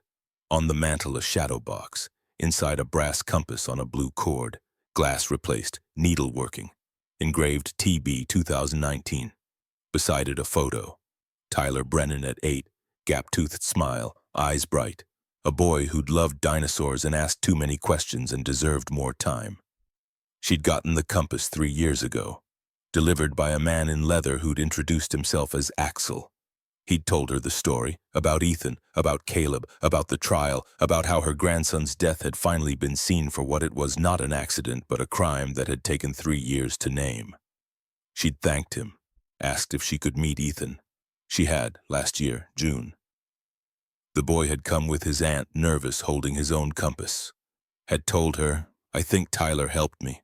I don't know how, but I think he did. Margaret had held him. This stranger boy who'd survived what her grandson hadn't. Had told him, then live for both of you. Make it count. He'd promised he would. Now on Tyler's birthday, June 19th, same day as Ethan's, she lit a candle. Small ritual, personal. You mattered, she said to the photo, to the compass, to the memory of a boy who died cold and alone. You matter now. You'll always matter. The candle flickered, steady, present. Outside Montana summer, big sky, long light, the kind of evening that felt like possibility. In Crossroads Junction, Vivian Hartwell sat in her classroom. Summer break, but she was there anyway, preparing for fall, revising her curriculum, building in the changes that had come from testimony and guilt and the determination to never fail another child. On her desk, a framed worksheet. If you have 3 apples and give away 2, how many are left? I would keep them all so I don't get hungry. She kept it as a reminder that children tell the truth if you ask the right questions. And that sometimes the truth is so loud it's shocking anyone missed it. The school had changed. New policies, mandatory reporting training every year, anonymous tip line, home visits for any homeschool removal, and a partnership with North Star Fund to provide meals for food-insecure students. Small changes, the kind that wouldn't make headlines, but the kind that might stop the next Ethan from sleeping in a garage. She packed her bag, turned off the lights, walked to her car, drove past 1847 County Road 47. The house was empty now, for sale sign out front. No one wanted to live where something terrible had happened. The house itself wasn't evil, but memory clung to walls like smoke. She kept driving, went home, made dinner, called her sister, lived a normal life. But she never forgot. And normal was different now. Normal had responsibility attached. Normal meant asking the second question. Normal meant not looking away when looking was uncomfortable. In Butte, the North Star Safe Kids Fund office occupied a small storefront on Main Street. 3 full-time staff, 20 volunteers, a hotline that rang at all hours. In the first 5 years, they'd helped 340 kids. Therapy, winter clothing, emergency housing, legal aid, tutoring, support that kept children from falling through cracks wide enough to freeze in. The fund raised $890,000 a year now. Donations from chapters across 7 states, fundraisers, grants, the occasional large donation from someone who'd read the story and wanted to be part of the solution. On the wall photos, kids who'd been helped, smiling now, safe now, some sent updates, some disappeared into normal lives. All of them mattered, and in the center a shadow box, 2 compasses, replicas not the originals, but the symbolism was clear. 2 boys, 2 chances, one taken too late, one taken just in time, and the work that grew from understanding the difference. Montana State Prison, Caleb Winters, inmate number MT 2025-4782. Year 6 of 18. He sat in a cell that was cleaner than the laundry room he'd locked Ethan in. Warmer, better lit, 3 meals a day, more than he'd given an 8-year-old nephew. No visitors, no letters, no phone calls except to his attorney who'd stopped returning messages 2 years ago. He had 12 years before he was eligible for parole. And when that day came, he'd face a board that had access to transcripts, to photos, to testimony from a boy who'd survived and witnesses who'd finally spoken. The odds of parole were low. The odds of release were lower. He'd spend his 60s in prison, maybe his 70s, maybe die there. No one wrote stories about him. No one remembered his name except in the context of what he'd done. Villain, predator, cautionary tale. He'd wanted to be comfortable, to have enough money to retire early, to live without the burden of a traumatized kid who ate too much and asked too many questions. Instead, he had a cell, a number, and the rest of his life to think about January 3rd, the date that was supposed to solve his problems. That instead became the date that ended his freedom. Justice wasn't always loud. Sometimes it was just this, a man in a cell alone, counting days that would never add up to enough. Back at the frontier stop, as the sun dropped low and the sky turned the color of fire, Ethan and Axel rode east. Wind in their faces, engine humming, the kind of ride that didn't need a destination. Ethan's hand went to his pocket, touched the compass, didn't pull it out, just felt it there, solid, real, proof that north existed even when you couldn't see it. "Axel," he called over the wind. "Yeah. Do you still think about her, the girl in Kuwait?" Axel was quiet for a long moment. Then every day. "Does it hurt less?" "No, but it means something different now." "What does it mean?" "That failing once doesn't mean failing forever. That over 3 decades isn't too long to wait for a second chance. That some debts get paid in strange ways." Ethan thought about that, thought about Tyler, about the compass in the shadow box at Margaret's house, about the candle she lit every year, about how many people had to fail before one person succeeded.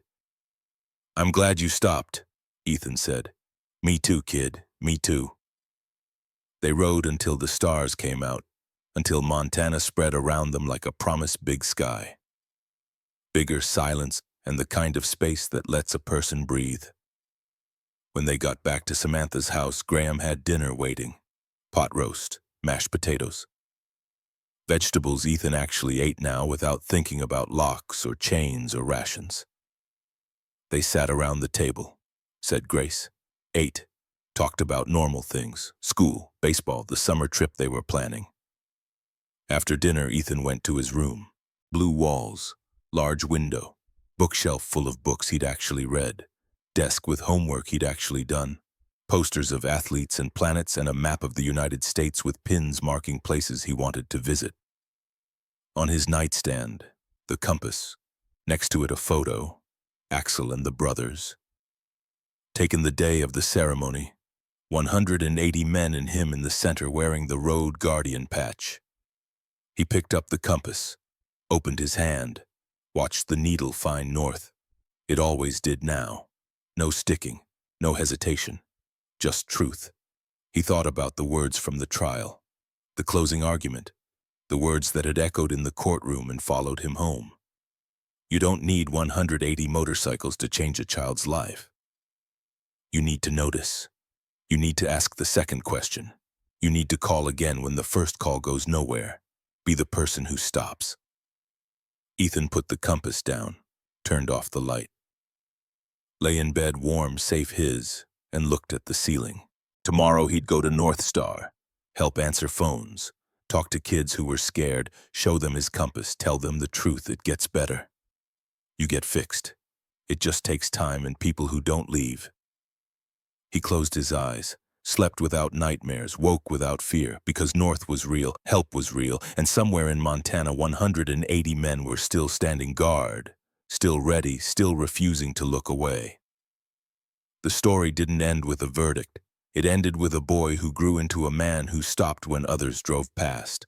It ended with witnesses who turned guilt into action. It ended with a system that slowly, with pressure and proof and people who refused silence, began to remember what it was for. It ended with two compasses, one working, one remembered, pointing north, always north. Where the light was, where help lived, where children who'd been invisible finally got seen.